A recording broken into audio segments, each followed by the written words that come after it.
Aici e Live Nation, toată comunitate, e o armată imperială. Avem blocuri și carteluri, hărți unicat. Când intri la noi nu mă dăși niciodată. Spawn direct în haos, luminile pulsează. Pe rai se trăiește, nu se limează. Haine reale, styling de top. Aici nu dai comenzi, frate, te faci boss.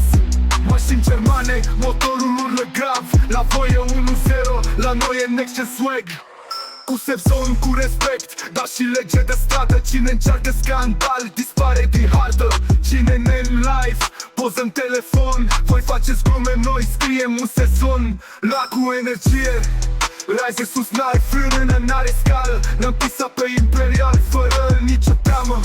Intră pe server, vezi diferența clară. La noi e real life, la ei doar o dramă. Pe Rise nu jucăm, aici e film total. Aici e mari și vibe, nu doar spam verbal. Cine vrea respect, trebuie să dea valoare. Cine face pe șmecherul, dispare din zare.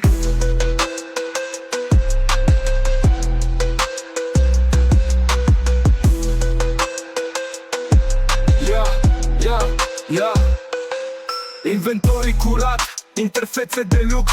Avem tot ce trebuie de la pistol la bus. Roleplay de calitate, totul custom, frate. La voi sunt bug-uri, la noi doar update. Eventuri pe hardware, echipe pe vibe. Dacă n-ai loialitate, n-ai ce să ai.